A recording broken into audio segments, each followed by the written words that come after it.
All right, welcome to episode 14 or 15 of REI Closers. We got me and Alex back on here. I don't think I've actually had you back on since, the second episode? It's been a while. Yeah, so we just want to dive deep and break down several deals. So we don't typically do this in depth, so we want to show you guys the most recent wholesale deal, just one that went clean, went through. We ended up making, I think, $50,000 assignment fee on this one with one of our partners that brought us the lead. And then break everything down from A to Z on that. We'll also walk you through one that hasn't gone through, right? The problems we came across, how we try and problem solve on this, all the steps that it takes, especially on why a deal might fall through or things that can happen that we got to work around. And then the last deal we just bought, subject to what we're going to do as an exit strategy to end up making money on this. So we'll break down those three things. Ultimately, 2 wholesale deals and one that we actually acquired. So the first one in Keller, right? I guess Fort Worth. Yeah, same difference. This was a pretty fun one. It was actually Anthony, our buddy, got it door knocking, so he didn't ever talk with the homeowner. But every time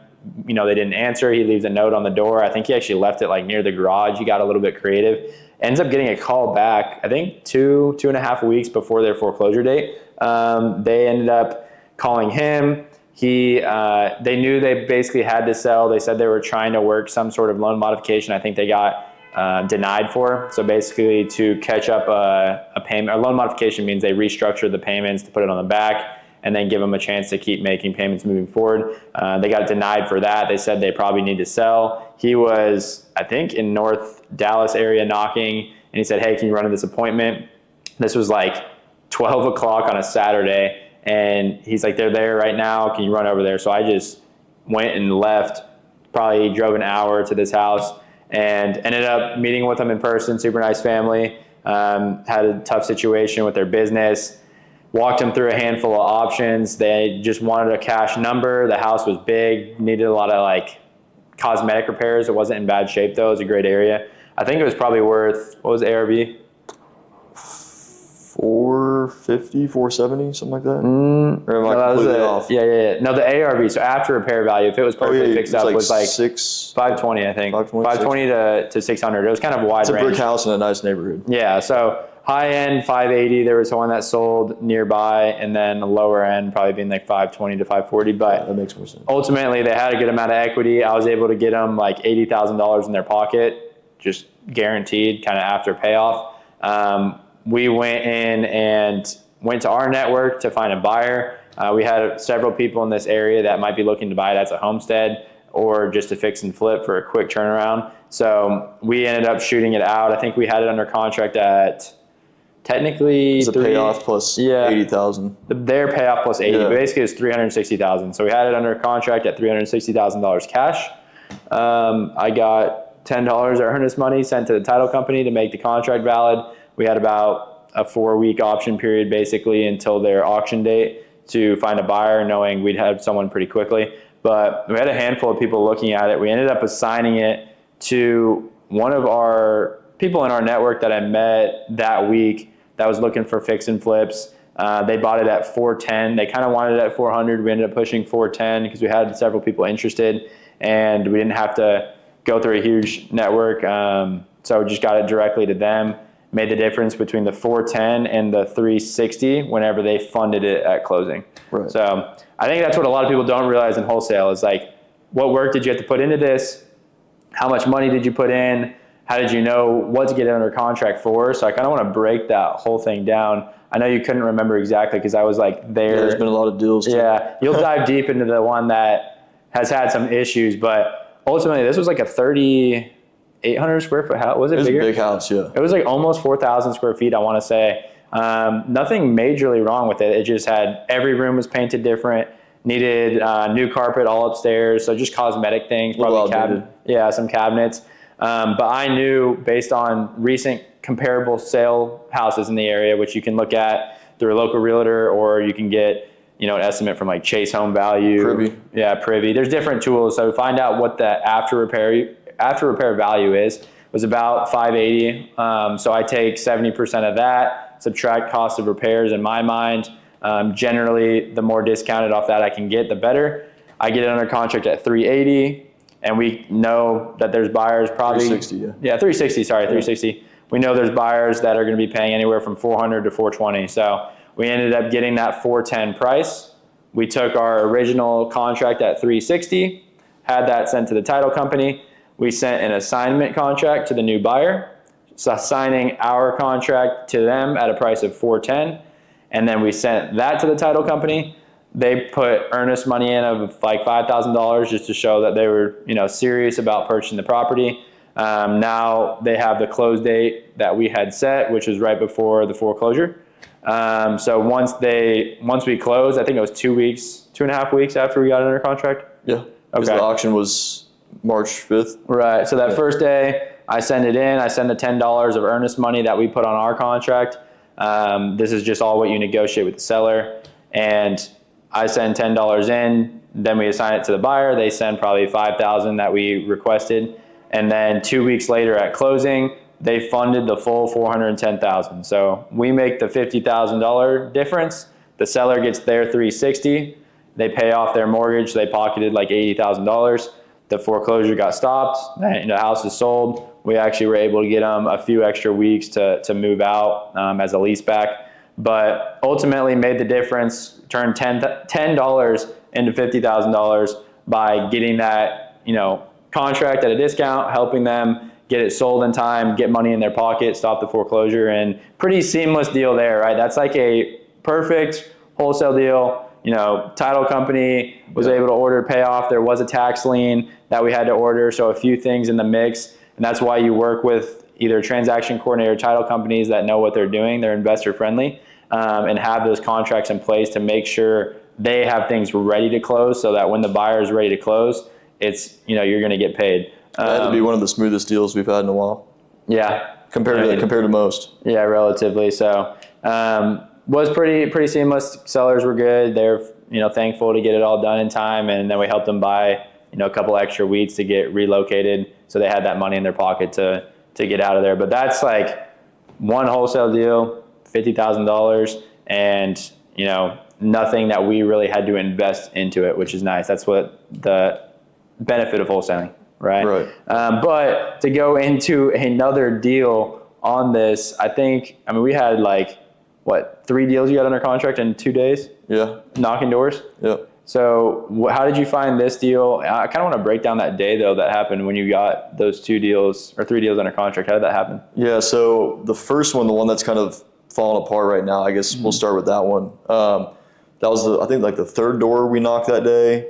Lady came out there, just someone else that I was actually knocking with started the conversation, that I kind of butted in there, but went through her options, figured out got her to the point to admit hey, I need to sell this house, negotiated with her. We actually didn't even see the inside of the house, but negotiated with her, had her sign the contract on top of a car, on You're just outside. The hood, yeah, and it was the one day it was actually kind of hot. I was out there sweating, and this was 2-3 weeks ago now.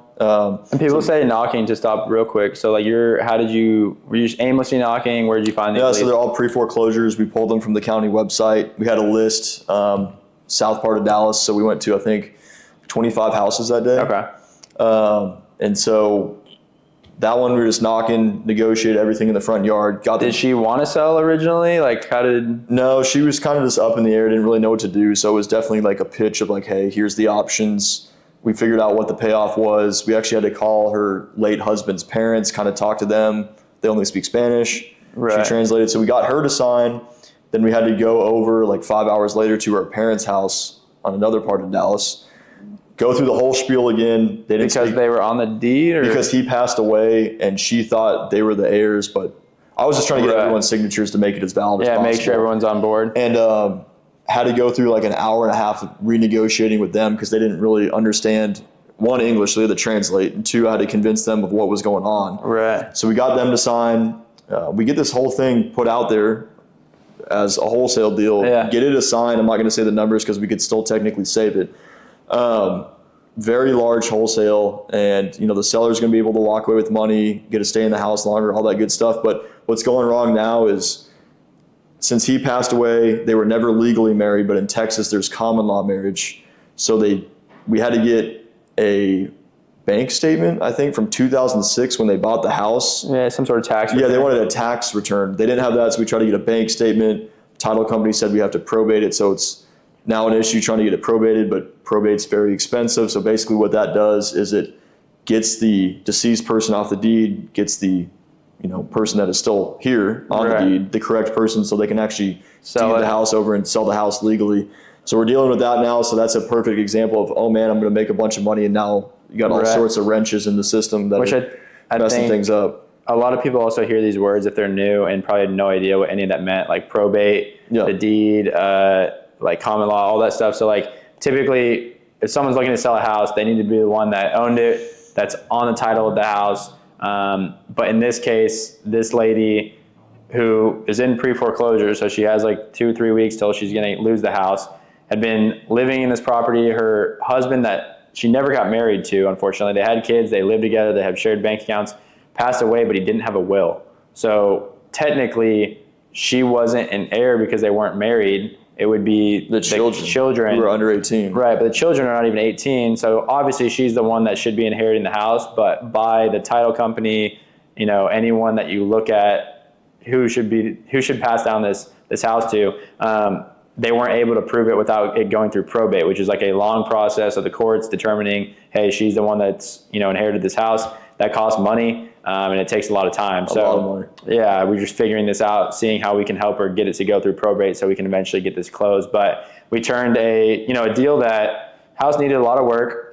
He kind of walked her through the options, showing she needed to sell. One of the worst houses I've ever been in. Yeah, dog shit. I mean, the most bugs I've ever seen. There was dog doo-doo in all the bedrooms, everything. I mean, it was horrible. Jeez. Yeah. And I think the assignment fee we had was like $55,000-$60,000 that we were hoping to make on that we already had assigned for the most part. And then obviously probate, all this came up. We said, hey, I don't think we're going to be able to do this until it gets probated. So now we're working with her to try and get it through that process so she doesn't just let the house go, so she can get some money out of it. But things like that happen. If it's a probate, pre-foreclosures, things when people are passing away, there's a lot of things that the title company has to problem solve in order to actually get it closed. So a lot of times it's like just working through issues, and that's why having a transaction coordinator or figuring out all the things you need before closing is super important, because just getting it signed is step one. Yeah, I think it's a good example too. Like, obviously get excited if you get something under contract, but you got to kind of take a step back and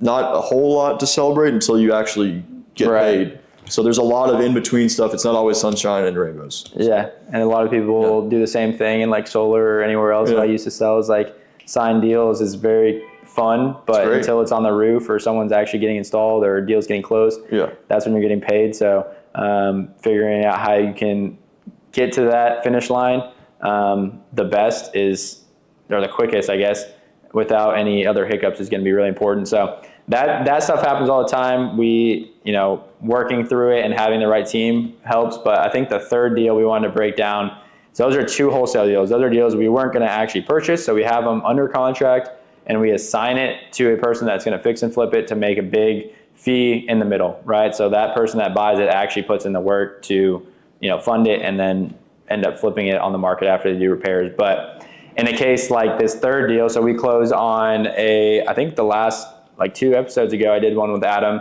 It's funny because we ended up getting this under contract or adding him in as a partner probably 2 or 3 days after that. But we had this under contract, I think about a month ago, maybe a month and a half. Found it on a pre-foreclosure list. My buddy was calling, got him on the phone. They had already left this house. I think they were renting it out to some tenants in Odessa. They lived in Oklahoma, and they just hadn't been, the tenants left it in bad condition. They evicted them, and has property sitting there that they were just going to let go to foreclosure. They didn't care. And I was like, hey, I can get you a little bit of money out of this. So there wasn't a ton of equity. We actually bought it at, I guess there's some equity. So it was remodeled, not a ton of work needed. There's some trash in there. We ended up catching up the $12,000 they were behind. So it was about $12,000 behind on the mortgage. So, yeah. The house is worth about $160 if it's in perfect shape.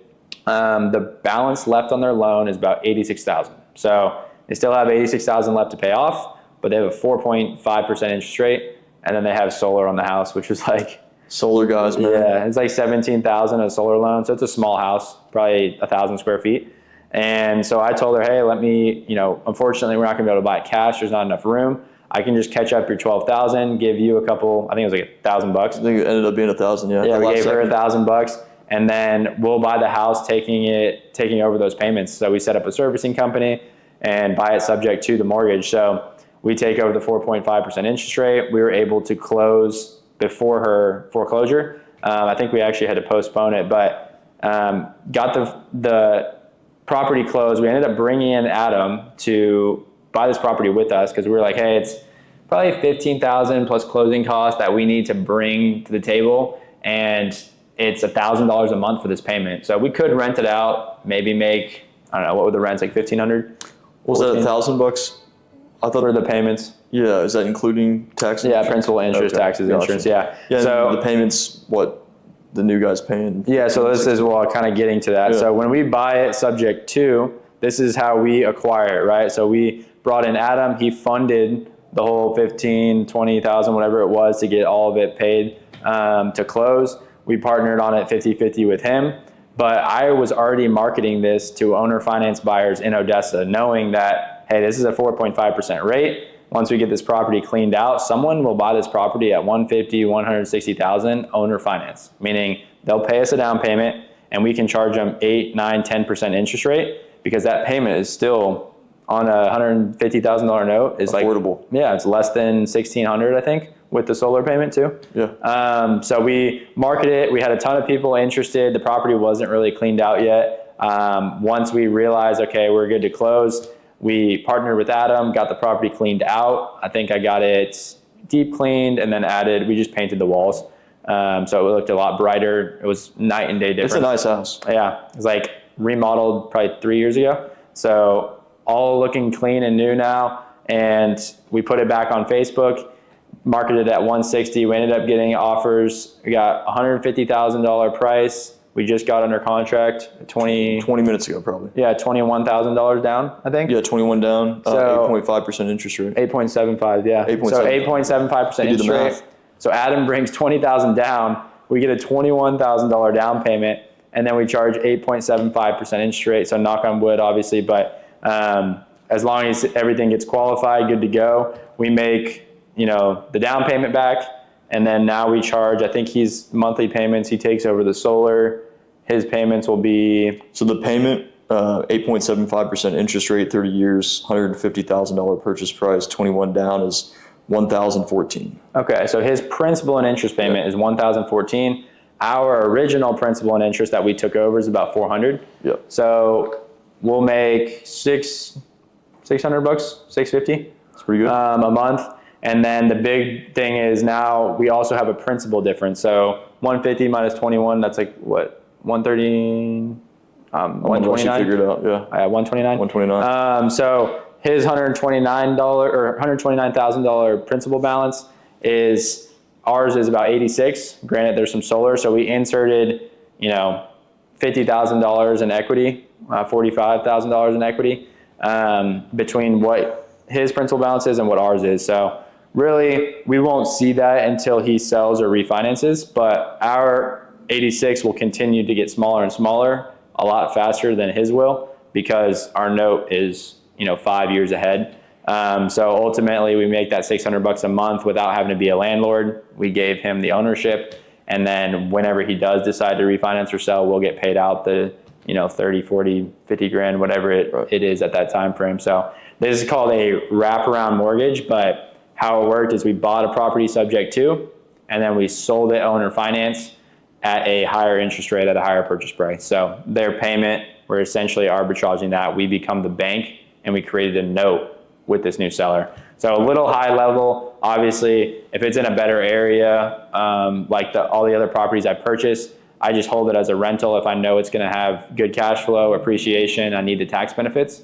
And a property like Odessa, where it's a lower value house, I don't want to be a landlord over there, and it's affordable price to sell owner finance, we can now just make a monthly passive income and create some equity without having to actually own the property. So we do own it until it gets resold. And but you become the bank, yeah, the lender. Exactly. So creating a note is a very cool way to do it, especially if you can bring other people's money in, partner with them. Yeah, we could have made more if we did it ourselves. We just didn't really want to go out $20,000 because we find these deals all the time. It's just, let's partner up with people that can help us take time off our plate and the money off our plate, make it a win-win for everyone. So, because we had an inverse, I guess we could talk about that Crowley one real quick. We had the inverse happen where someone else had brought us a deal sub to, we were going to fund it for them.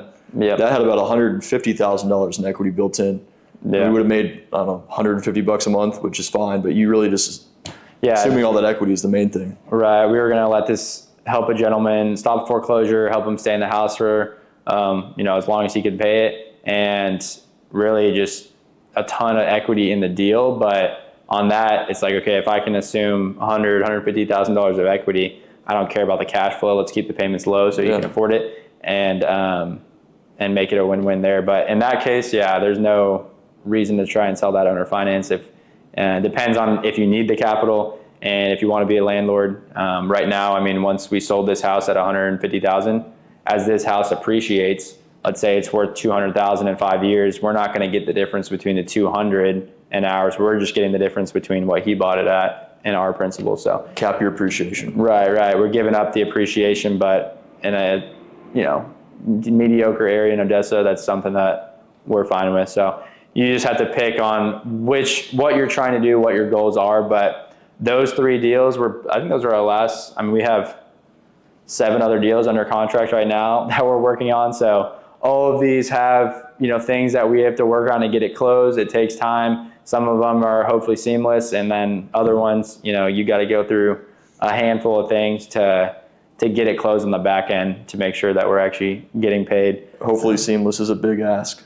Yeah, it depends. When it's in foreclosure and, there's airship problems, it can become a handful sometimes. So hopefully those make sense, what the difference is between wholesaling and versus actually acquiring a property. You got to see, what it looks like to wrap a property, do a wraparound mortgage, and sell it owner finance. That's why it's really important to do a servicing company that facilitates all these payments between the solar, the first mortgage, this new second mortgage. Using an RMLO service is probably pretty important. So someone that qualifies these buyers to make sure they are verified to, they don't have the income to afford that payment.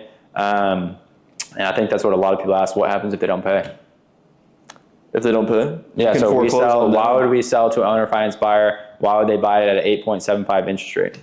One, I would say a lot of the people that are buying it, either they don't have the credit, they don't want to go through a bank, or they might not be a citizen. That could be an issue as well. To an extent. But a lot of it's just contract workers. So they have cash. A lot of these people have a lot of cash. This guy's able to bring $21,000 down, but he does contract work. He has his own business. They don't have a credit score built out, but they can afford the monthly payments and they can show proof of that. So for them, they can't go get a typical bank loan from a mortgage company. So we just finance it to them. We get a little bit higher interest rate. They get the benefit of owning, and we create owner finance. So if they don't make a payment, I was going to say, to answer your question, you can foreclose on them, and then once they're out of the house, you can just start that process all over. So we could get you'd probably have to fix the house up a little bit, but you could get the same $21,000 down payment, whatever it is, start the whole thing over again. And go sell it, which obviously we want people to afford the payments. That's why you make sure that, they can show proof of income. But yes, if they don't qualify, we can foreclose or deed the house back to us and go do it again and get another buyer. So as long as you're doing all that ethically, obviously that's, how that process would work. But you could also just go rent it out. You could sell it on the market. You could cash it out. There's a handful of things you could do. So, those 3 deals though, pretty cool. Hopefully we got in depth. If people do have questions, reach out to us on social media. benjensen.rei. I think we got, what is yours, the same thing? Yeah, alexjensen.rei. alexjensen.rei. Follow us. Send this to people that, if you got value from it, actually shoot it to someone that's trying to get into wholesaling and want to see how this process works, how you can acquire properties creatively, and then give it a rating. I never say this, but it does help, some sort of algorithm. Give it 5 stars, leave some sort of notice on this podcast, and we're going to hopefully post these every single week and get some more value in there. Follow the new Instagram page. Yeah, we got an Instagram. We got some new stuff rolling out. Hopefully showing people how to find these deals, how to door knock. JV with us to get more deals closed. So we got a lot more fun stuff rolling out here soon. So follow along.